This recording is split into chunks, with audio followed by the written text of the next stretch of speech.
I'm Travis Hall, Associate Editor, Field and Stream Magazine, and this is the Prairie Farm Podcast. I'm Mark Kenyon. I'm Dr. Julie Meechin. I'm Steve Hansen. I'm Jill Bebout. Chad Gravy. My name is Jeremy French. I'm Laura Walter. Carol Hawksbergen, owner of Hoxie Native Seeds, and this is the Prairie Farm Podcast. This is Hal Herring, Backcountry Hunters and Anglers Podcast. Skip Sly, Iowa Whitetail. Valerie Van Coten, State Historical Society of Iowa. Dr. Matt Helmer at Iowa State University. My name is Kyle Laubarger with the Native Habitat Project. I'm Judd McCullum. I appeared out of the wilderness, and this is the Prairie Farm Podcast. Welcome to the Prairie Farm Podcast. Travis, I grew up in an outdoorsman's house, but I did not hunt until I was an adult. So we were fishermen, did a lot of camping, did a lot of backpacking. We even would do like canoeing and portaging up in the Boundary Water area. Cool. So, you know, I would have, like, you know, in like, we'll say middle school, you do an about me on the first day of school or something like that, a little assignment to introduce yourself to the class. One of the things I probably would have put on there is I like the outdoors, or my family does a lot of stuff in the outdoors. Mm-hmm. And one of the things that I credit with fostering that inside of me is, first of all, and I'm not sure, do you mind if I ask how old you are, Travis? No, not at all. I am 38 going on 39. Man, we are very close in age. I turned 37 here pretty soon. My sister, my big sister, turns 39 tomorrow. Okay. But so you can definitely relate to this. I would say our childhood was probably the last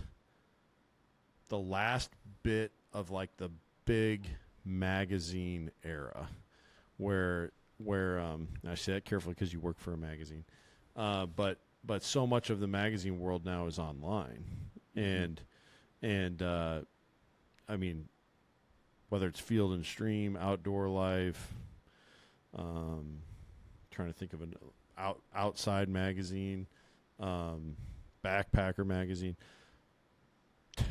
I mean, tens of thousands of articles online for maybe even hundreds of thousands of articles between all of those entities together. Yeah. But when we were kids, that really wasn't, I mean, the internet was around, but most people still consumed their written, content in printed form. Mm-hmm. You know, my dad, we always got the newspaper when I was a kid, and we would also get, we'd get Field and Stream, Outdoor Life, Backpacker magazine, for years. And I just remember loving going through Field and Stream, all of them, but I definitely remember Field and Stream. Always had such beautiful artwork. There was this one ad that was ran in there that I remember forever, I think it's just because it was so logical to me, and I like to wrestle through logical problems, I guess. Nicholas and I get into big fights over our logical problem solving that we do on the road to podcasts, but one of them was a picture of a bird dog, and I'm sure it was advertising like some kind of tailgate veterinarian treatment thing, or maybe even like a first aid kit for your bird dog or whatever. Mm-hmm. But it just had like in big bold letters, "Imagine running through here naked," and it like showed this like thorn bush or whatever. And the point is like, yeah, you know what? That's a good point. We should give dogs more credit, you know.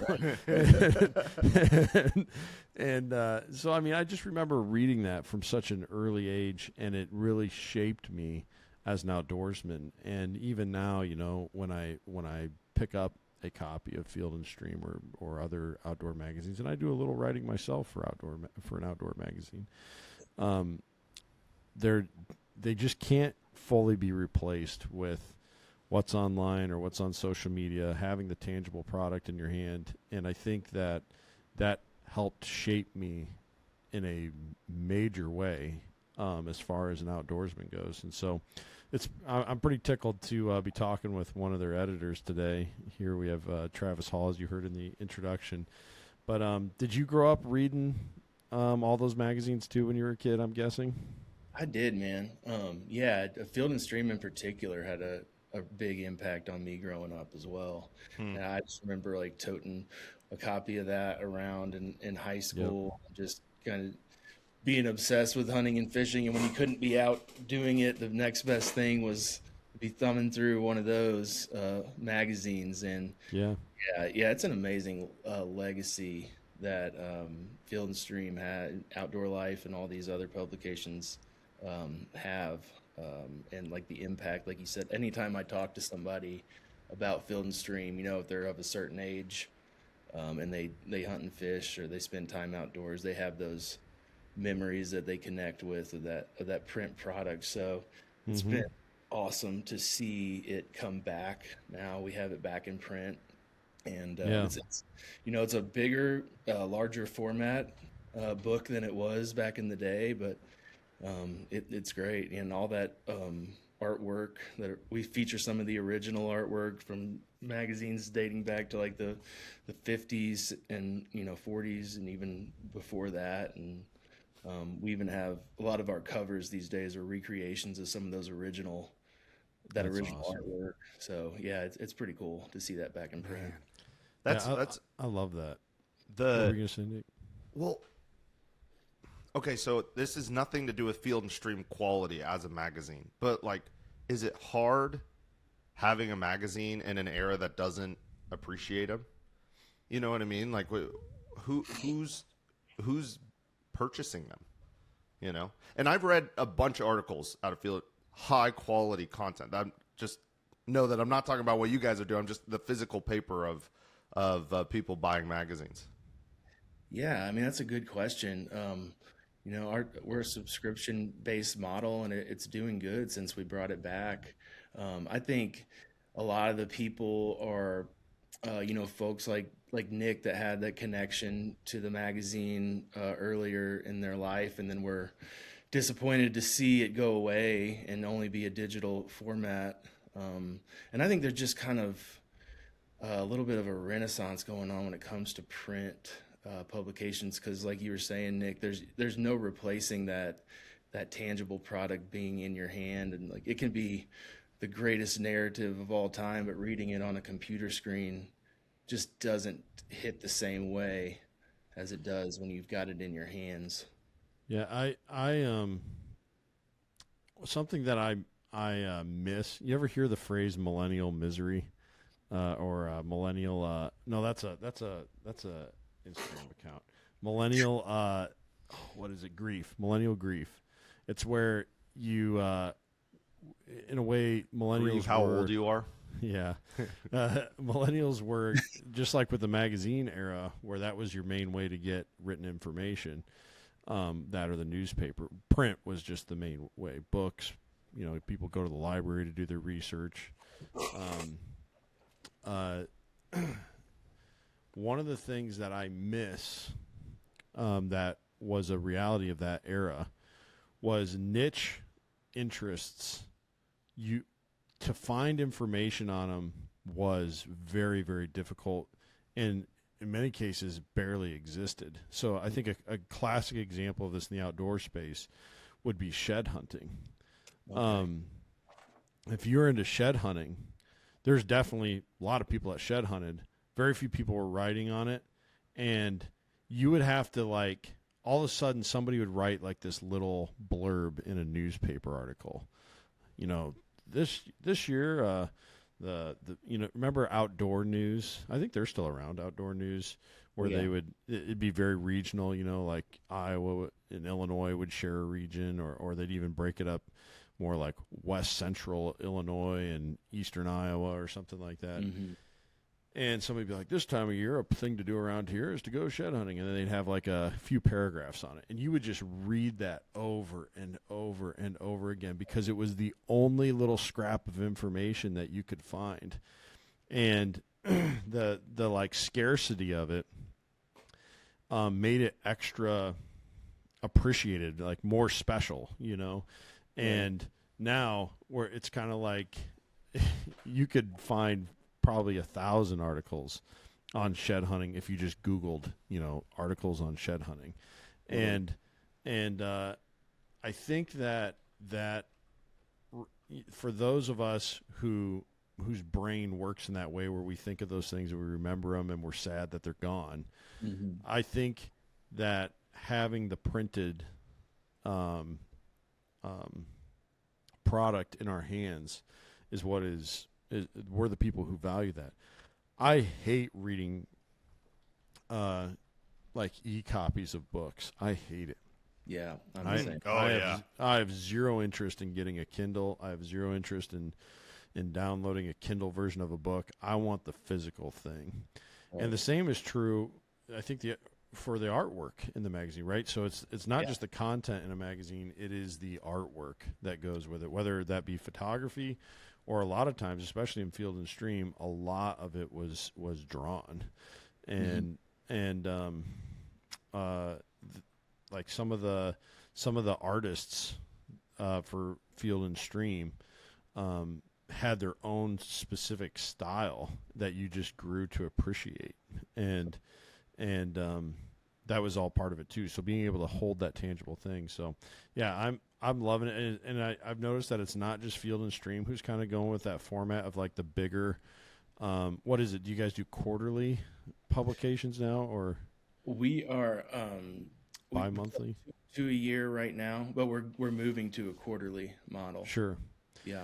And I think that's great. It's more of a book, and you can appreciate it. I see a lot of other magazine companies that have pivoted to that same model. And I think it's awesome, and I'm glad that magazines are still doing their thing. We right here in Iowa, we have the Iowa Sportsman's Magazine, which I've written for years, and I love getting a new copy of that. These are my neighbors that are telling me what they do to have success fishing and hunting here in Iowa. So yeah, I think it's awesome. I'm trying to remember. I think I have a copy. Maybe it's either Outdoor Life or Field and Stream, but I have like a copy from 1935 somewhere at my house. Oh, that's cool. Yeah, it's the artwork on that too is just beautiful, so. Yeah. But we're not just here to talk about the beauty of a great, historic, iconic magazine here in America, but here in America we have something else that is iconic, and that is our public lands. And I got to say, I was telling this to Nicholas yesterday, Travis. I feel exhaustion over the public land battle. And I feel guilty about it every time. I'm still participating, I'm still firing off emails and stuff like that. Mm-hmm. But going back to the Mike Lee thing, as we call it now, back in the Big Beautiful Bill drama, when was that? Was that a year ago? Yeah, almost exactly a year ago. Yeah, June. Yeah. We were, everyone from the outdoor space, not just hunters and fishers, hunters and anglers. It was everybody, bird watchers, people who liked hiking on trails, backpackers, kayakers. Honestly, groups of people who normally don't get along came together and unified around this, and the voice was overwhelming on behalf of not allowing this first example of a public land sell-off for the how do we say it, the declared need for housing in the desert. Right. And it was very encouraging, and it felt like when Mike Lee fired off that tweet, all right, hunters, I've heard you loud and clear. Mm-hmm. I'm pulling out my little blurb that I wanted added to the Big Beautiful Bill. Right. It felt like a real victory, and that we could move on. And that just has not been the case. In fact, instead of one big giant attack, it's felt more like, well, if we can't win with a full-on assault, maybe we just do these little skirmishes here and there. And now we've just seen all these little tiny attempts to either open up the sale of public land, maybe similar to what Mike Lee did earlier, or increase extraction permitting, or maybe even open new areas to extraction that have never been, allowing extraction in the past. And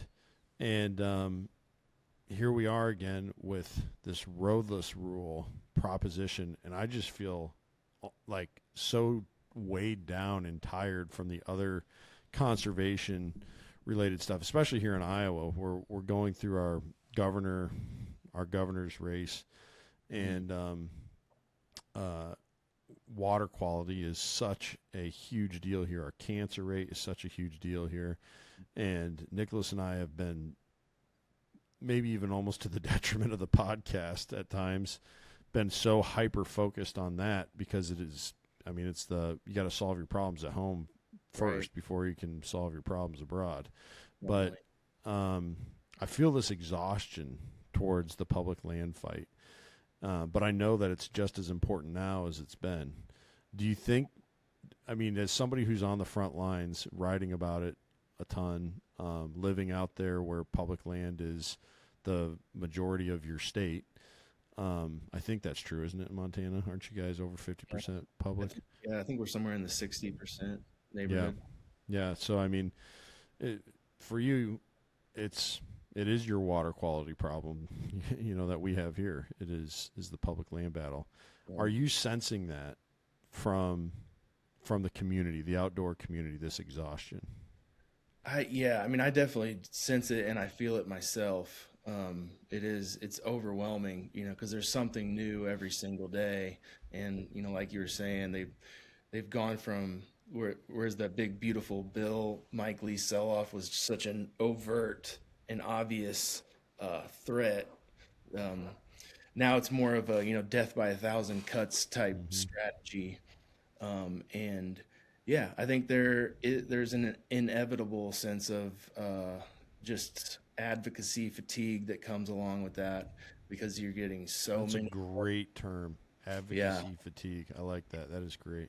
Yeah, I think that's definitely real. But at the same time, if there's a silver lining, I think, in the time that I've been writing about public lands battles for field and stream, I don't think the awareness has ever been higher. Just because we're facing more threats now than we have in the recent past, but at the same time, people are more plugged in because of that. And I think that just elevates the awareness, and it encourages people to kind of engage more in that sense. But, yeah. Are you finding that the demographic of people that care is majority of people who are in states with public land, or is there a sweeping movement in New York, where people are yeah, we don't want them taking public land? Yeah, man, that's a good question. And I'm in Western Montana, so I focus just on my area just by virtue of being here. But I spent years living in Western North Carolina, where they have the Pisgah and Nantahala National Forest. That's 1 million acres between those two places. And that I lived there during, it was 2016 time frame when, I don't know if you remember Jason Chaffetz of Utah. He had his own kind of Mike Lee sell-off proposal. And I remember people in that area being, freaking out big time because the public lands that they have in the east are, they're a lot smaller than national forests, but that makes them more valuable to people. Yeah, there's true. less of it. So I definitely feel and it's hard for me to say, having been gone from that area for a while now, how it's playing out currently, but I feel like there are people in that region that are just as alarmed by threats to public lands. And I mean, that's not uniform across the country though, right? Because the Midwest doesn't have quite what they have out there in the East. It's hard for me to say, how people feel about it if they're in an area where it's just not as present on their mind because they just don't have that easy access to it. It's tough because in the Midwest we don't hear about it very much, except for a few people, the hunters that are excited about it. And then I would even say of the hunters, it's probably less than half that really care. It's for the exact same reason that we got to give John F. Lacey a lot of credit. He knew that the national forests, if we were going to limit hunting, we'd have people care. And if people were going to care, they had to be connected to it. So we got to get these national forests in place that people could visit so they could go, oh, yeah, we should save this, Right. And national in the Midwest, parks, right? Wasn't it national parks, Nick? Or was it also yeah, sorry, national parks. Yeah, thank you. In the Midwest, we have none. No, Iowa doesn't have a single federal, managed park or anything. We do have a national monument, which is effigy mounds up in northeast Iowa. Yeah, that's fair. I think that, and then we have some state parks, county parks. It's not that we don't have any public parks, but we don't have any. Basically, nothing compared to what Montana has. And not as valued, not as traversed. In terms. Well, I think Travis put a really good point in there because you're right, Nick. We're less connected from it, but I think, because we have so few. Like, can you imagine if Effigy Mounds National Monument was going to be sold off? Like, people in Iowa would come unglued, right? We'd be like, "That's our only one." You took our one spot, and I think that's something that all maybe Sergeant's Bluff, Iowa, because that's Lewis and Clark significant. That's where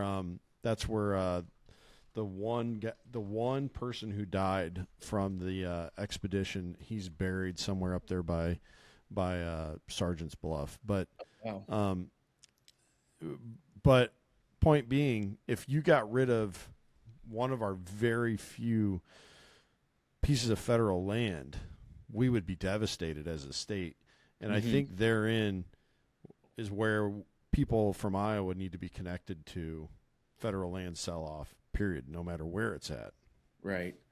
Yeah. And I was actually talking to a guy yesterday who's in southern Ohio, and they have the Wayne National Forest down there. Oh, really? I didn't know that. Yeah, I didn't know about it until yesterday, but I think it's maybe around 200,000 acres, and it's not contiguous, so it's kind of spread out throughout the southern part of the state.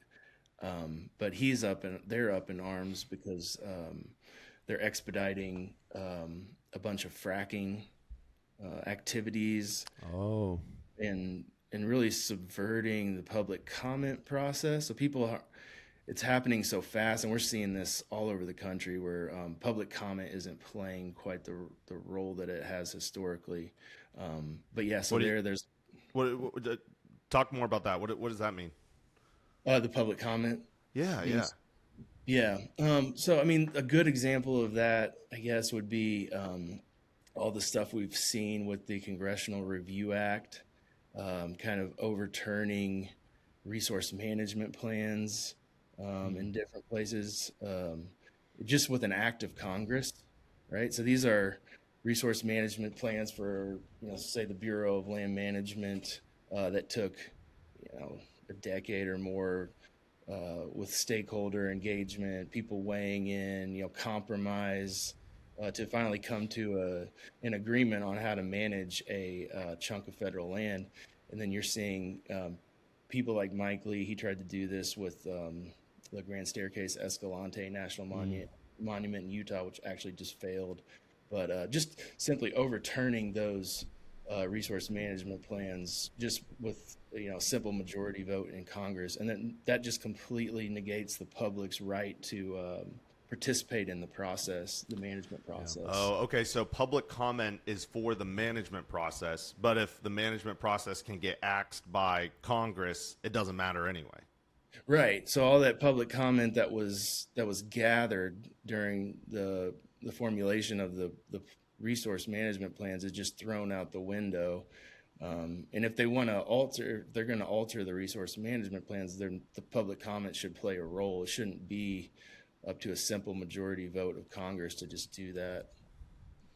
Yeah, I absolutely.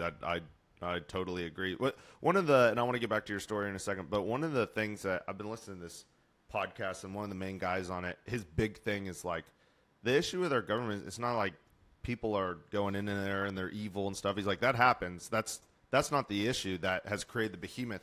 The issue of the behemoth, and I'm sure you guys have heard this in ads, I'm going to go to Washington and I'm going to get this thing for us. And now all the senators and representatives are trying to pull. And so they go, hey, Mike Lee, I know you're not from Iowa, but if you'll vote for this thing for Iowa to get more money, I'll vote for your thing for you guys to get more money. Or basically, if you get resources, I'll get resources. Everyone's going home with resources. No one's willing to go home with less. No one's willing to go home and no one's willing to take one for the team.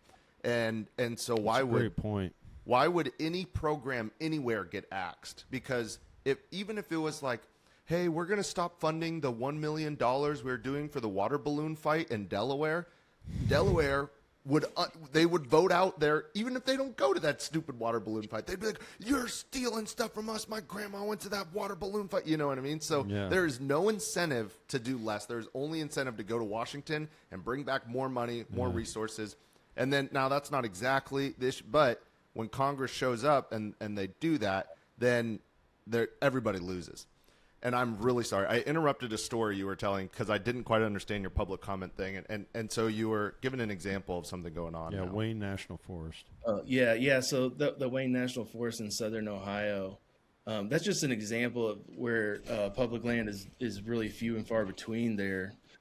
So, at least the guy that I talked to, he really up in arms and worried about that because their access to public land is so limited. So you take 20,000 acres of that national forest is, prime whitetail, deer, turkey habitat, and you do fracking operations on that big chunk. You take away a massive amount of their public land access. And like I said, it's, from what he tells me, there's not much public engagement going on. Interesting. Yeah. Do you have any thought as to where mining could happen? Right? Because if everywhere we go, no, you can't mine here in our state, which I kind of like.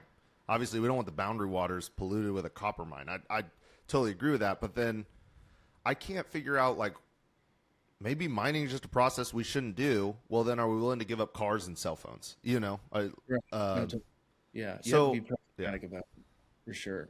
And I think there are definitely places on our federally managed public lands where mining is appropriate and can be done without, like you said, damaging a place like the boundary waters.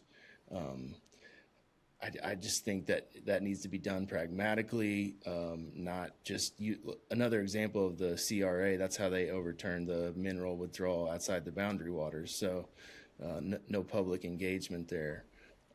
But mining is an interesting one. I mean, our laws around mining on federal land are extremely outdated. They date back to like 1872, I think. So a good place to start with that would be reforming that 1872 general mining law that was kind of formed when people were settling the West, and just the government was incentivizing people heading out and doing whatever.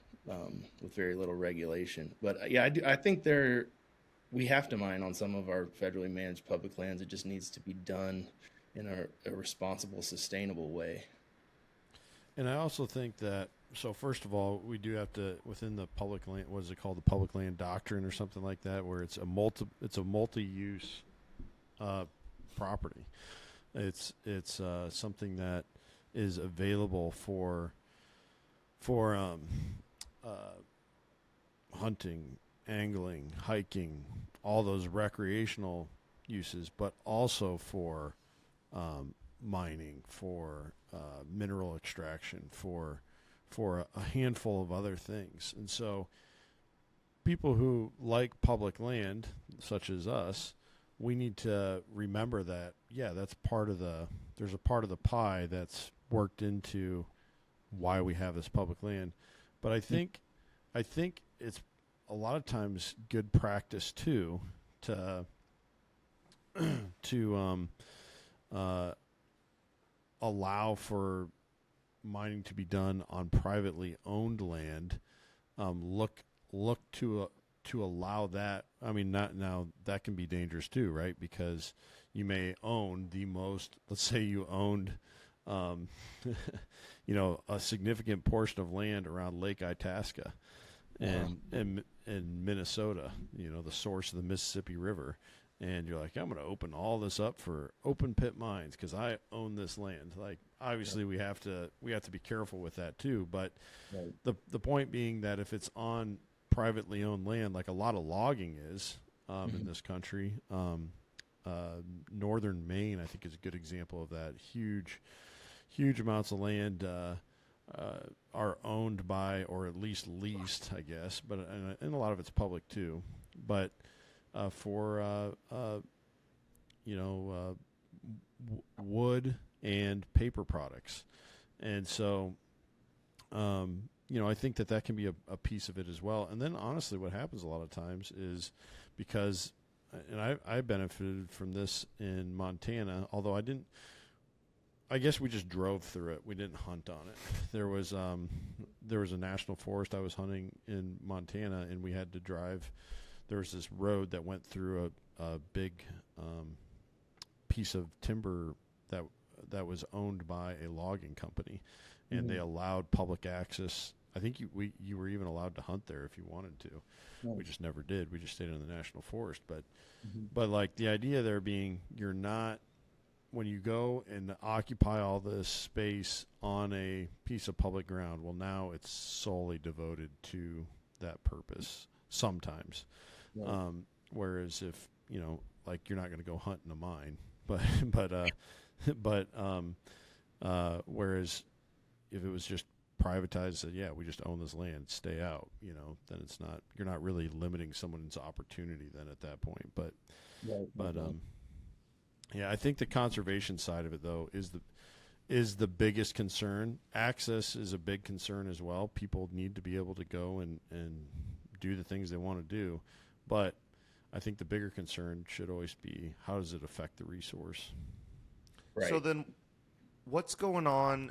I didn't quite understand it. And I read two very brief 3-paragraph things about it, kind of a thing about the road, this road, public lands thing. Roadless rule. Roads rule. Yeah. What? So is it like a loophole they're trying to get around, and who's pushing for it? What's going on with that one? Yeah. So the roadless rule, I think officially it's called the Roadless Area Conservation Rule. It was established in 2001, and it applies specifically to national forest lands. And there are, I think, roughly 58 million acres of what are called inventoried roadless areas throughout the whole national forest system, and that extends from like the Monongahela in West Virginia all the way out to Alaska's Tongass, and a lot of places in between.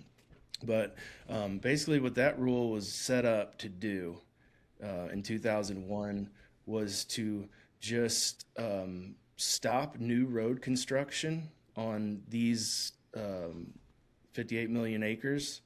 And it was kind of, at the time, it's been explained to me by Chris Wood, who's the CEO at Trout Unlimited, but he worked in the Forest Service at that time and was kind of instrumental in implementing the rule.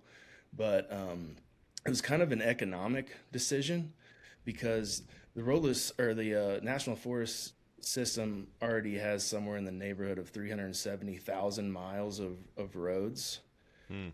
So and then they have this deferred maintenance backlog, which I think, in the early 2000s when this was set up, that was around 8 billion, and today it's closer to 11 billion. But a huge chunk of that deferred maintenance backlog is attributed to deteriorating roads. So it's kind of like we can't maintain the road system that we do have.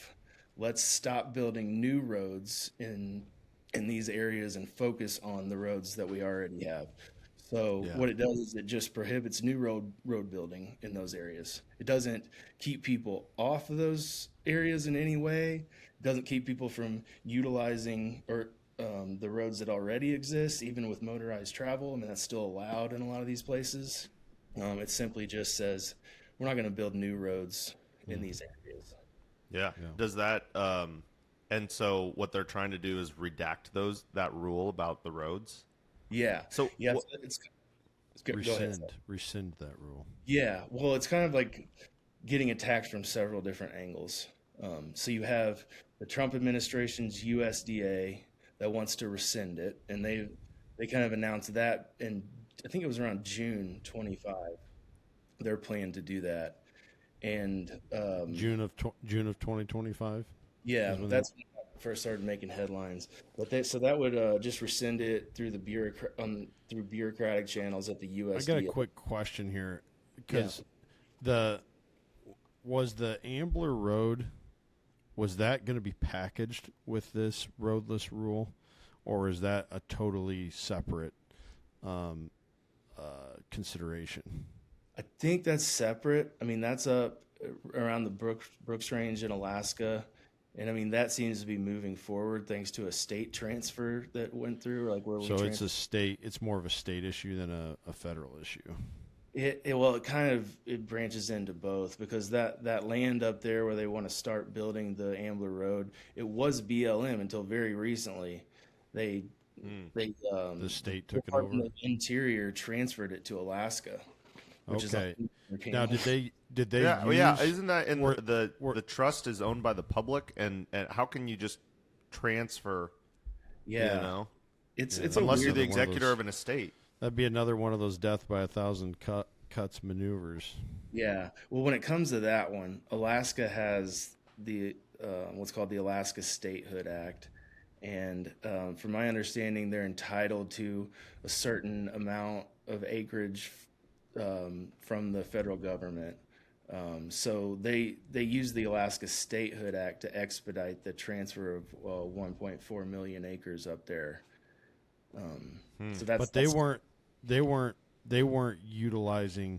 They weren't saying, "Hey, if we can get this roadless rule rescinded, that will make it easier for us to put up this highway for transporting." All the products that they wanted to move across that road. I'm not 100% sure if there's roadless rule implications with the Ambler Road like that. I don't think so. Okay.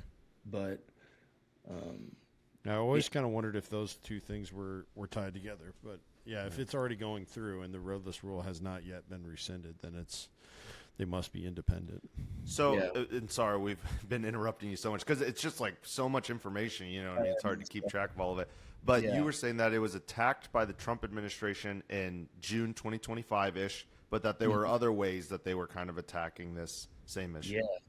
Yeah. So more recently, we've seen multiple attacks on the roadless rule in Congress. So we have a Wyoming House representative named Harriet Hageman who introduced a bill recently to just rescind it altogether. And that bill also includes a provision that would prohibit the USDA from ever re-implementing the roadless rules, say during a future administration. So you have that. Wow. You have that in the House, and then you have most recently Mike Lee's amendment to the Wildfire Prevention Act, which is it was a bipartisan kind of common sense wildfire bill that like I said, I mean, Democrats and Republicans both supported it pretty heavily until Mike Lee came in last week and added his amendment, which is basically just a full-on nullification of the roadless rule. Kind of unrelated, really, other than it's just similar to what he did with the budget reconciliation, where he slapped on public land sales, just tacked it on. So that's what's going on there. I highly doubt that these politicians ran on thinking, you know what would really help our state? Getting rid of this roadless rule. Yeah, it would just unlock all sorts of... Because if they were like, look, it would unlock $8 billion of revenue for our state from the beginning, I don't like that. I don't agree with it. I don't support it. But I understand that thinking. I highly doubt that's what's going on. My guess is that there is a very large entity whispering in their ear, or maybe an entity that... So, multiple, probably. I have... I should just say, someone was sharing with me that there's like this rule of engagement for the higher level politicians, the ones that are going to D.C., the ones that have been there a long time. They sell their soul to the devil, not physically, not like I'm not a weird conspiracy Spiritually. theorist. Yeah. What they do, it's metaphorically, they make a deal with some giant entity. There are entities in our country that can significantly raise their chances of getting in, or significantly raise their chance of being their party's representative going into the election, knowing that their party, whether red or blue, is going to dominate the election when it comes to the general election past the primary, right? And so what they do is these large entities say, okay, you do all the decisions you want that'll help. Here are the 3 things you have to do, And so almost every politician has those where they go, hey, I'll sit here and I'll listen to you. This happens. This happens with hundreds of our politicians in D.C. This is what's going on. I'll listen to you as long as it's not one of these 3 things. I'll do a common sense deal, and that's why a lot of them make really good decisions, and then all of a sudden they're like, for 3 or 4 or 5 things, they're like, that just doesn't line up with everything else you believe in. What is going on here? Why do you do that? And so there's they sold their soul to the devil, have to do 3 terrible things. Now, I'm not saying that's what's going on with Mike Lee, but almost guarantee you somebody on the back end, or multiple people probably, are whispering, saying, whether it'll benefit him or they've convinced him it actually would be better for the people around, which I think some people do believe that. They think as long as we get more money, that's better. No matter what, as long as we get more money, that's better. So who do you think, or what do you think, like what industry, what organization, who's in the back end of this pushing this forward? Because we read Mike Lee's name, but someone is behind it. Right. Yeah, it's hard to say because it's so widespread, I mean, if they lifted the restrictions in the Tongass and Southeast Alaska, there's a lot of, old growth Sitka spruce and like Western red cedar that could be logged. So the timber industry would benefit there. In other places, I think it's just specific to each place. But really the only people that stand to benefit, or the only group that stands to benefit from these kind of commercial scale roads in these backcountry areas are going to be industry. Extractors. Yeah.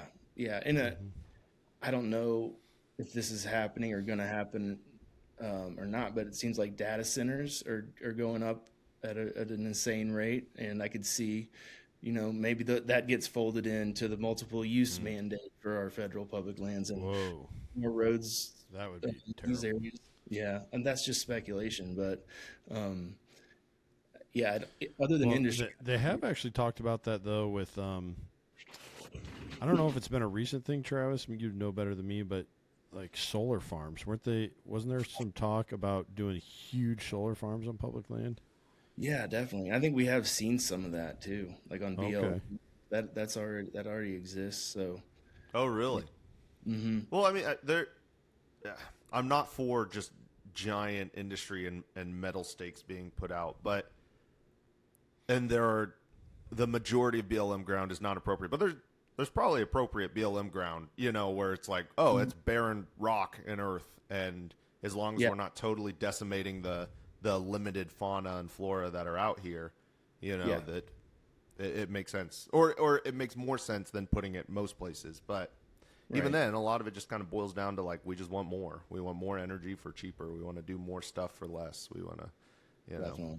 So Man. Yeah. Well, and what's interesting there too is, like, especially, and I'm not anti-solar. I'm a fan of solar. I think as long as it can make sense. Right. But what's interesting there, and the same would be true for the data centers, is now you are taking a publicly held resource, which is the surface area, right? Mm-hmm. And then in the case for a data center, you're also going to be using some kind of water resource to cool the servers and everything. Mm-hmm. You're using something held by the public to make big financial gains off of, right? It's not like it's, oh, that's the public's data center, so all all storage usage there, or that's the public's solar panels, so that's money going back to the Americans coffers or something like that. It's a private entity that's going to fully benefit off of it, and in perpetuity, right? I mean, who knows how long a solar farm gets to be there? I guess I assume they have to pay a lease, right? And that's kind of the idea. But from what I've seen, a lot of times the lease payments for the what is being extracted is a tiny fraction of the value. So Definitely. It's just kind of a icky reality of it, Have you seen Bernie Sanders' recent thing where he wants at least big AI companies, but maybe just big tech companies in general, to, if they're going to put up data centers and some of these other things, to have to donate a huge chunk of their stock to go into an American public trust? He's like, if you're going to get rich off of our stuff, you're going to give us some of the I have seen that, yeah. Like their skin in the game for them. Yeah. Which That makes sense. It totally makes sense, but also it's still sprinting down the highway of like, well, as long as I get more money out of it, who cares? And I'm like, dude, that's just, money won't make you happy. Make you happy. So out of all of this stuff, like, where do you, because it's not a hopeless situation, what needs to happen on our end that people who are listening, what do they need to do? What do we need to be talking about? Where are the critical points where we can actually make a difference on these issues? Yeah. Well, I think the roadless rule fight is a big one.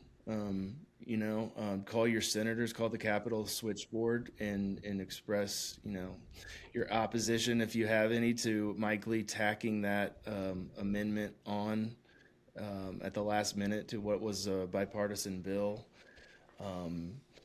That's not going to stop the USDA's push necessarily to rescind it, but if it becomes extremely unpopular and toxic, that could have an effect. But I think, the main thing with all this stuff is to just stay engaged, as hard as it is, with all the overwhelming amount of threats happening every day.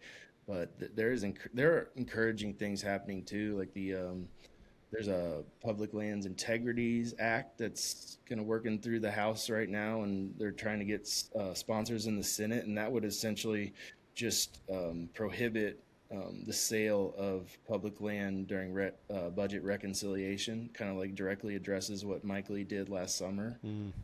So stuff like that. You can lend your support there, and that those kinds of things can definitely make a difference. Yeah. Just real quick, I looked up the Capitol Switchboard, and I think it's important to try and make this stuff as accessible as possible for people. Maybe Nick will remember to put a little link that you could even click with your thumb in the show notes here. But it's 202-224-3121.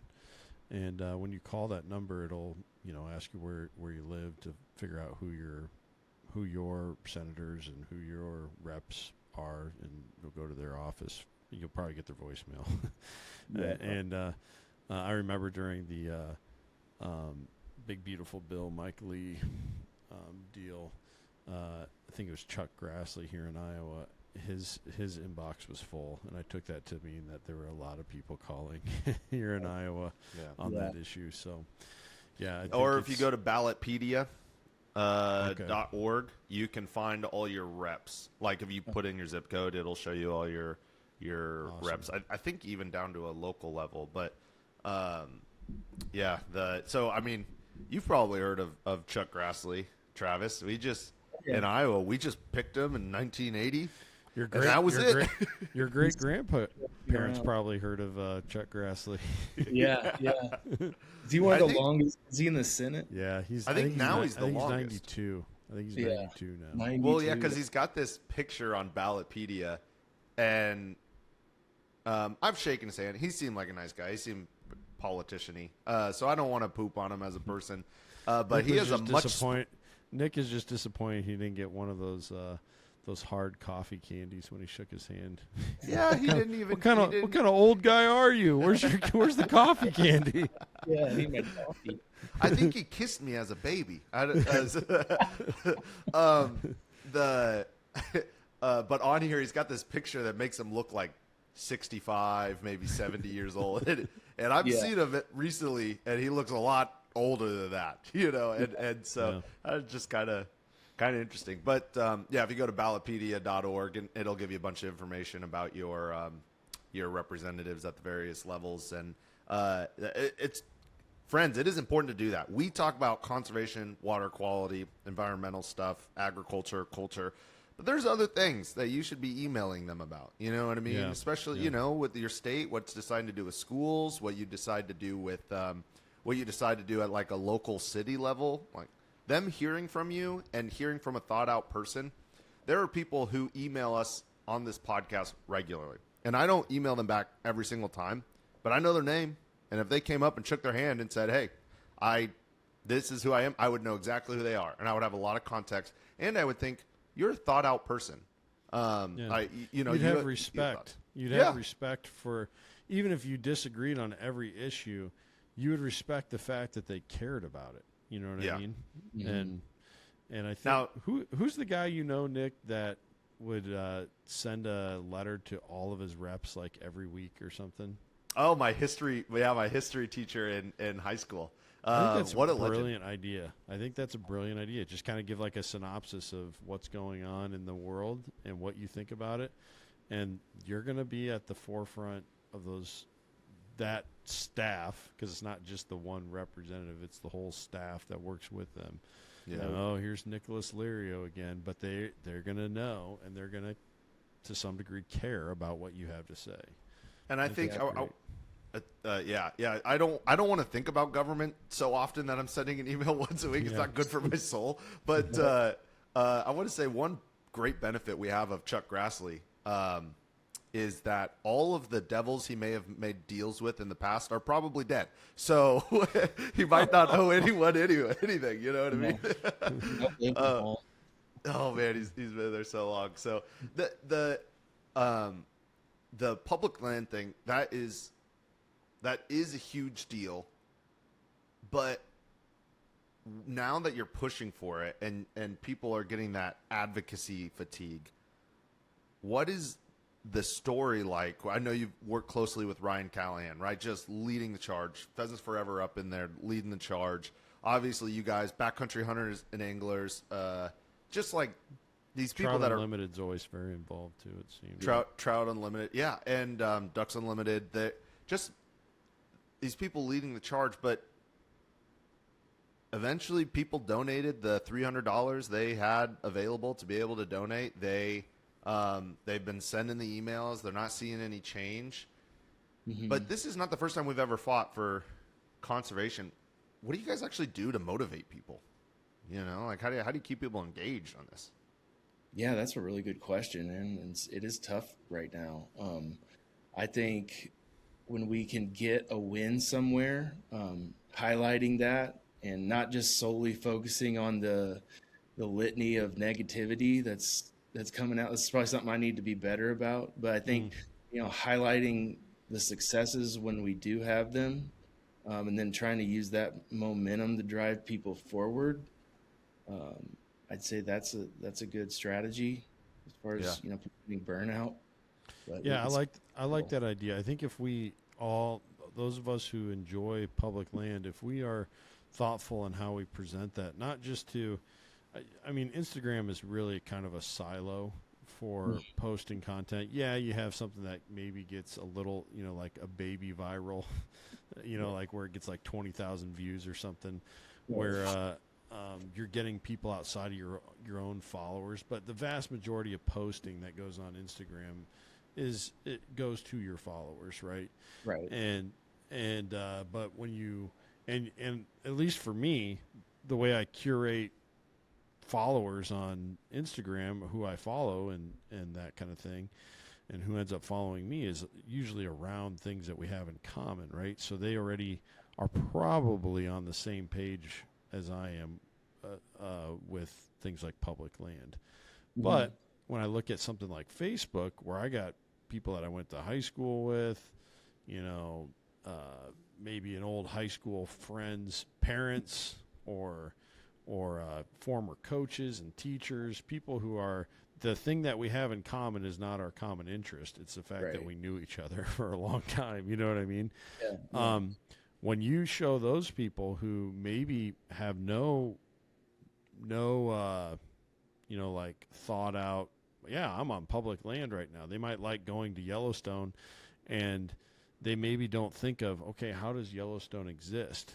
When you show, hey, look at this, I'm enjoying this piece of public land, and I'm able to do so because it exists because of this legislation, and this is the public land doctrine. And when you start like putting like those little thoughtful nuggets out there, not necessarily like a full-on sermon, but just a little nugget and like a beautiful picture of you and your family having a great time, or people can then make that connection, and then they value it. And once people know what they have, they're a lot less likely to sell it, Totally. Yeah. I think that's hugely important to just highlight it from a positive perspective, and just kind of share your experiences on these lands, and if you can work in a little bit about how we all have a shared common ownership of this, what is just a vast wealth of natural unspoiled lands. It's unlike anything else in the world, really, as far as the model goes. I think just communicating that is very important. Yeah, that's very well said. Something that's interesting to me, and I'm gonna connect these two dots here, so bear with me. But social media is hyper addicting, with basically no regulation on it, right? Tobacco ravaged the country until there was strong regulation on it.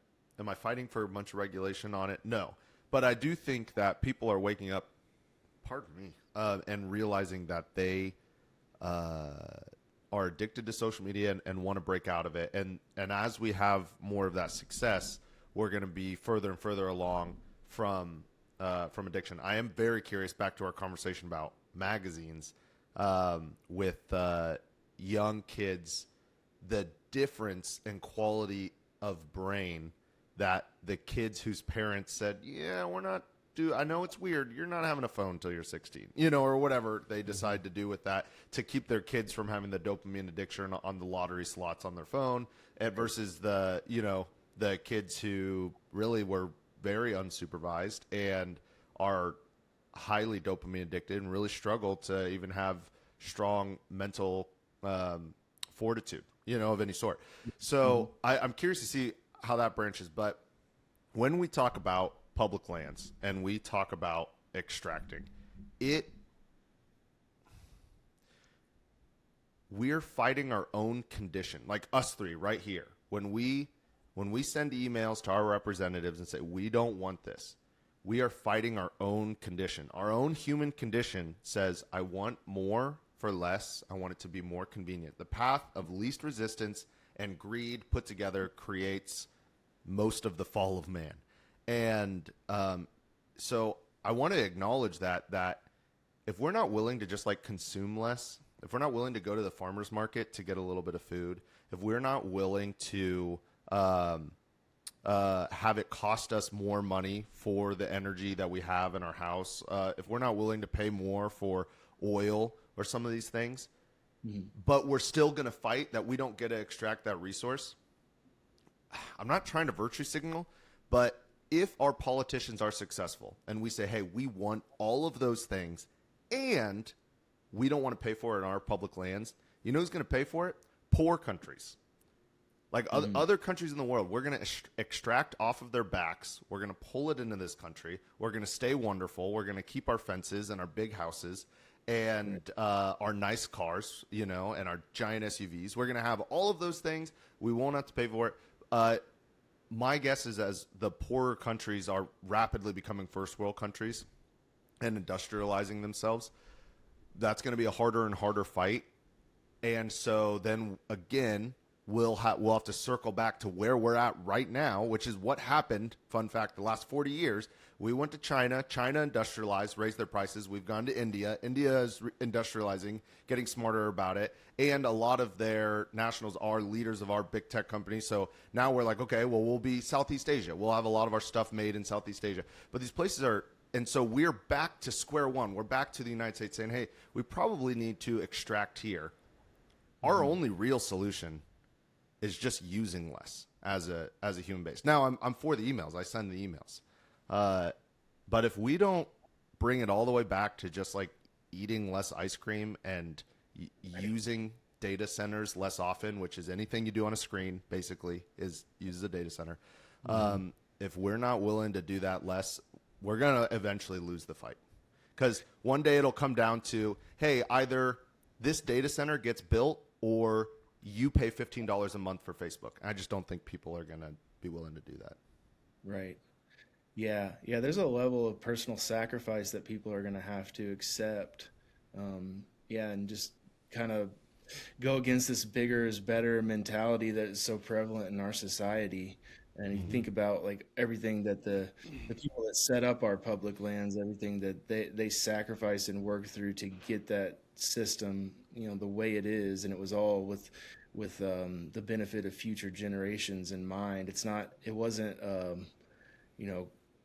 bigger is better, focus on yourself kind of mentality that prevailed back then whenever we got all this stuff set up the way it is today.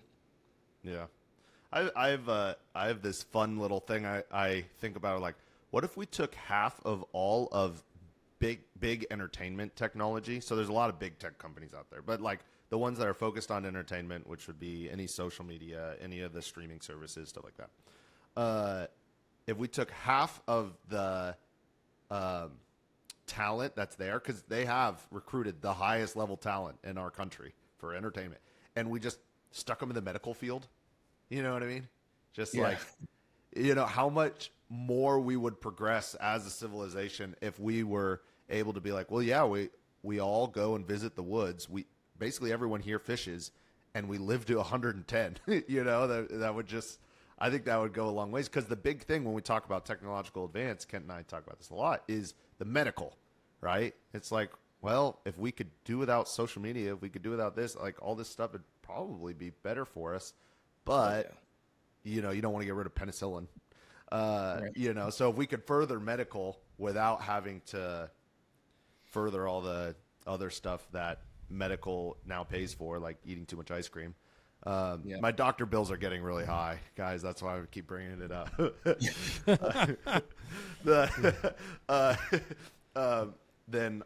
That would be, it's just a fun thought experiment. Like, what if we actually took like the money that was spent at Meta and used it for, and just like stuck it in, you know, the Mayo Clinic? What would happen? Think about if we redirected all those resources and that mental capital to something like you're saying, positive, like a medical advancement, instead of just trying to get people more addicted to screens and spend more time engaging with meaningless stuff on social media. Yeah. So what's the timeline here? And I agree with all that you said there, Nick. I think it becomes an illogical way of conducting ourselves if we're always gonna scream a version of "not in my backyard," right. And and yet demand that the resource that would be provided by whatever was going to be put up in your backyard. You're still demanding that product, but you're saying that it's not allowed to be manufactured anywhere or extracted anywhere or whatever. That's an illogical point of view. And so I agree that, yes, we should absolutely be saying no to open pit mining near the boundary waters. We should be saying no, please do not rescind the roadless rule, and please do not begin selling off our public lands. But we need to then also be able to say, and I understand the consequences for not allowing it. I understand and I accept the consequences for not allowing it. And not only is it just better to be a reasonable person, and that helps you be a more reasonable person by taking that logical standing, but I think it gives our message stronger pull in the public, and it helps discipline us in the ways that we need to change, not just how we think, but how we actually live it out, so. Yeah. But as far as the timeline goes, yep, we need to be reaching out to our lawmakers, but any idea when this is likely to, like a final decision is to be made, Travis? Yeah, it's kind of hard to say. So Mike Lee's thing could go before a full Senate vote in the coming weeks, I guess. It hasn't really been announced when it will. Again, that's going to be a tough one to pass now that he put that amendment in there, because it would be subject to a filibuster from the Democrats. Do you think it would, if they took that amendment out, it should be passed? Like the rest of the bill makes sense? I think so. Yeah. From what I've read and what I've heard and people talk about on that, like Martin Heinrich, who sits on the Senate Energy and Natural Resource Committee, as well as a big champion for public lands. And, he came out and said this was a bipartisan effort that was going to pass. Now Mike Lee put a poison pill in it. It's going to be a problem. So, yeah, I think it was good, fundamentally pretty good legislation before he did that. So is the amendment stuck? Like, could we send email saying, hey, please take this amendment out and then vote yes, or the amendment's in and so it's all or nothing? That's a good question. I feel like it could probably be taken out if there was enough pressure, or the whole thing would just kind of fall apart. I don't know. That's a good question. I don't know if they can take that out now that it's in there. But yeah. And then the time frame on the USDA's effort to rescind it, that's also just up in the air. It's kind of stuck in just bureaucratic channels at the USDA, and there will be an announcement when they get to where they can drop the rule, and then there'll be like a short, maybe 30-day comment period, which that's another thing to point out about the roadless rule. There's been overwhelming public support for keeping it, like dating all the way back to 2001 when they put it in place. I mean, they gathered more than 1 million public comments, and like overwhelmingly 99% of people supported it. And then after the Trump administration announced in June that they wanted to rescind it, they did another kind of short comment period, and I think they got about 625,000 comments, and 90+% of people that commented wanted to retain the roadless rule. Wow. So it's just another important point about it. When, not the public comment side, but when we just send emails and call into the switchboard and that's going on, do they actually read that? Do they have an assistant just ticking whether it's for or against, so they can be like, well, 70% of the people said they don't want me to vote for it. What do they actually do with that? Or do they sit down for 8 hours a day, and just read through these things? Yeah, I don't know. I think a lot of it just gets diverted to staff, and then the staff kind of collects the general sentiment that they're getting and then gives that to the representative as like a synopsis maybe.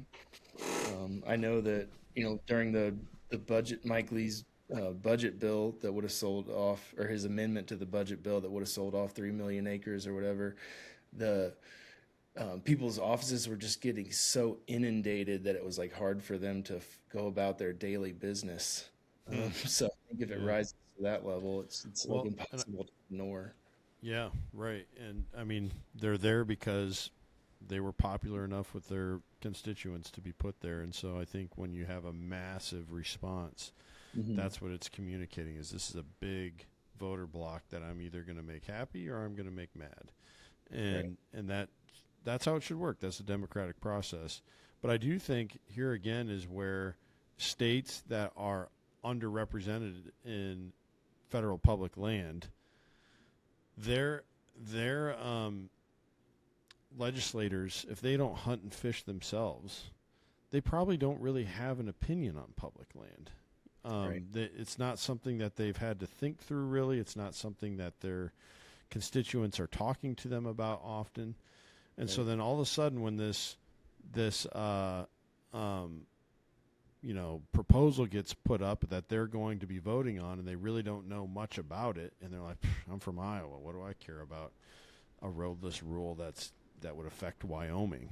Right. And all of a sudden they get 1,000 people from Iowa that say, hey, vote no on this. Then the temptation to just take the party line medicine on the when it comes to voting, they're going to be like, oh, hold on a second here. I got a bunch of people here that I represent that care about this. I don't know anything about it.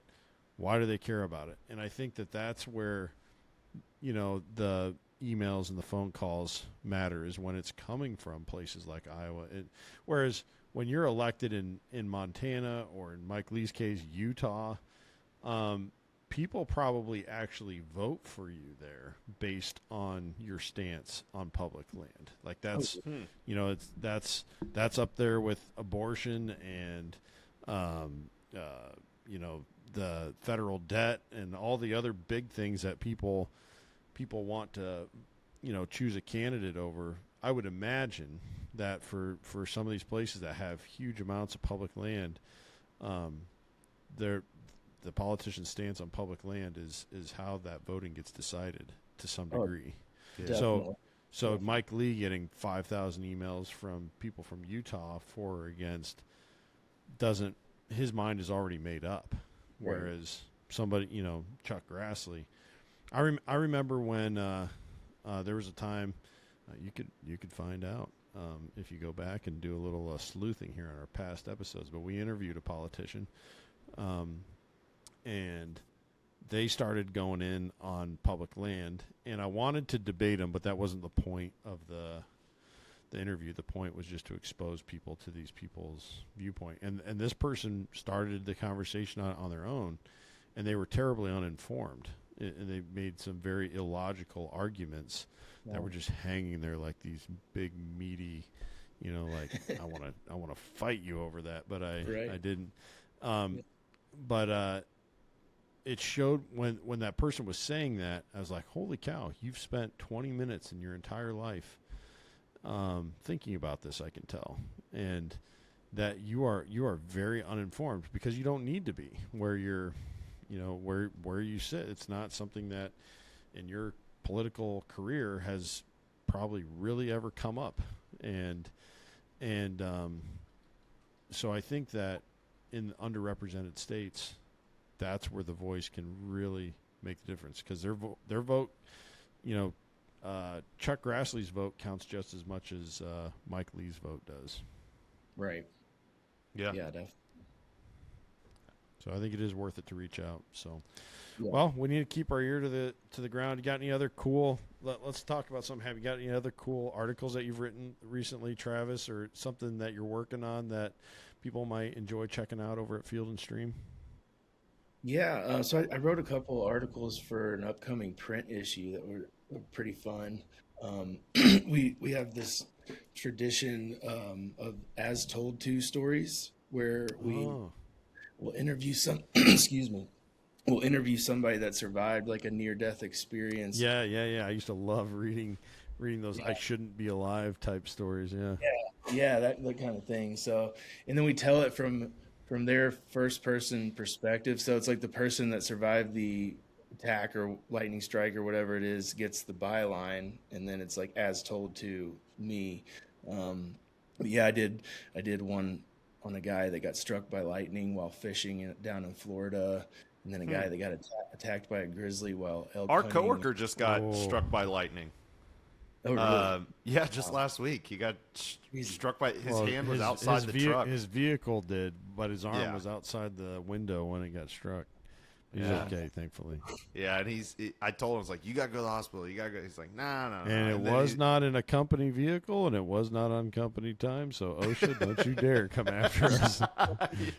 Yeah, he's a little bit of a storm chaser. He's kind of one of those guys. And he had his hand out the window, and he said his arm tingled and was like a weird numbing sensation for about 3 days, and then it went away. I was like, dude.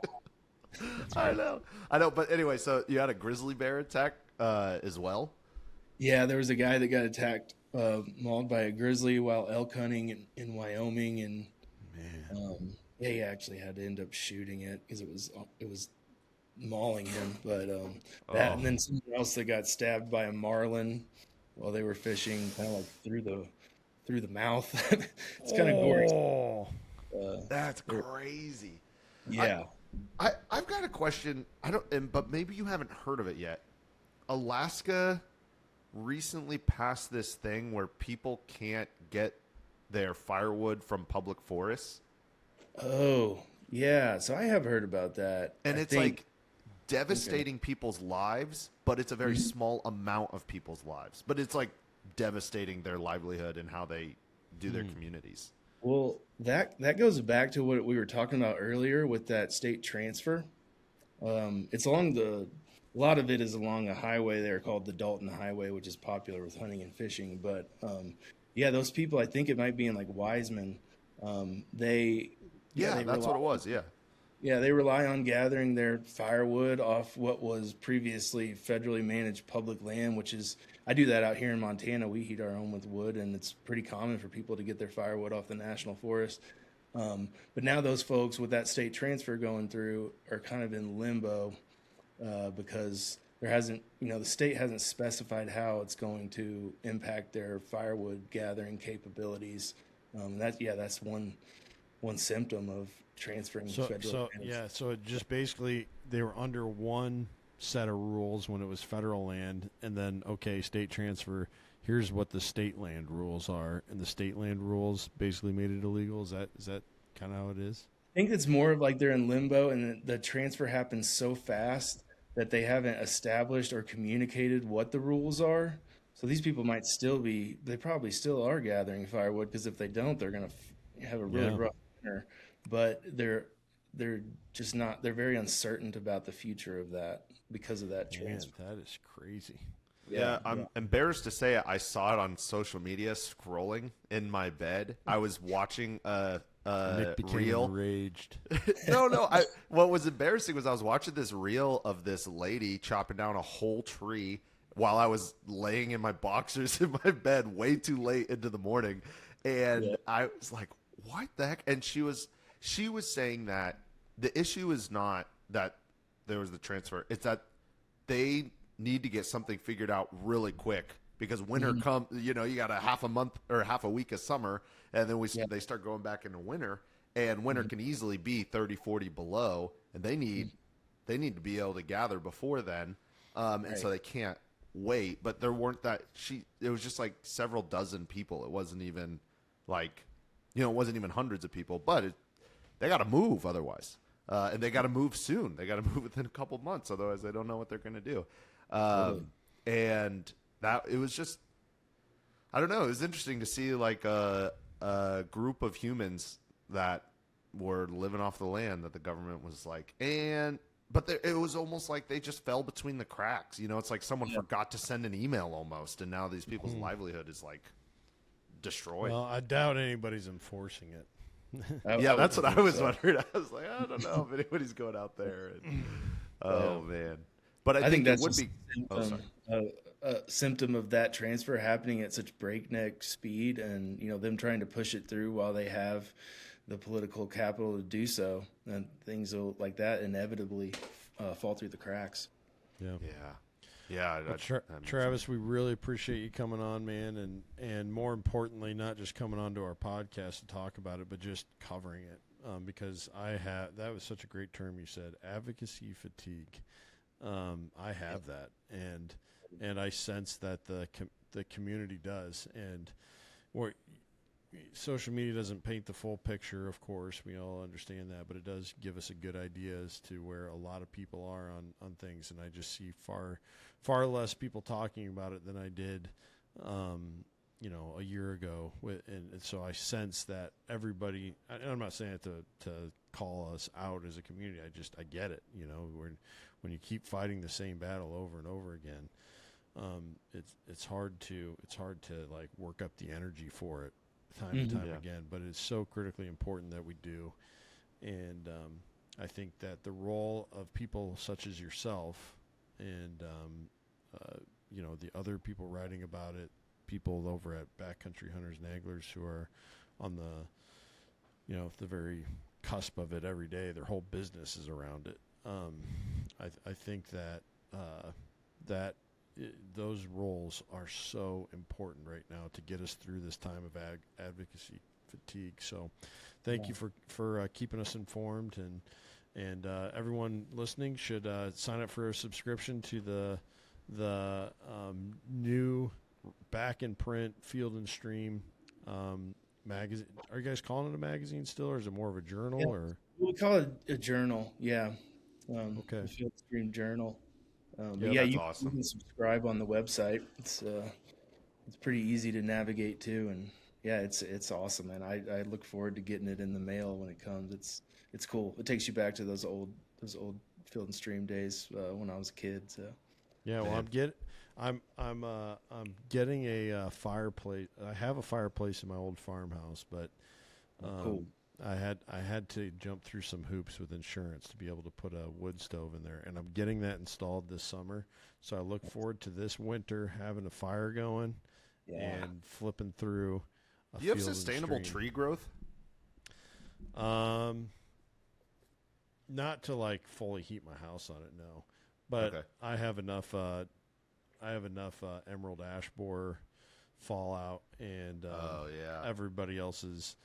The last 5 years of everyone's homeowners insurance tripling. I have enough of those trees that have fallen on people's houses and been dumped off at my place. You need to start coming to the farm and cutting up some of those trees we've been burning. Yeah. There are rules about moving firewood across county lines, Nicholas. I knew state lines was a thing. I did not know county lines was a thing. Yeah, I think it is. We should probably stop that part of the conversation here. Yeah. Is that Riley pulling up with a load of firewood? Oh, I got it. No, Riley, thanks a ton, though, Travis. Guys, Travis Hall, Instagram, great follow. It's beautiful. It's well written. You're a great follow on Instagram. Thanks, enjoy it. Yeah, absolutely. I appreciate you guys having me on, man. This has been awesome just to sit down and talk shop with y'all. Absolutely. We appreciate it. All right, everyone. It takes all of us.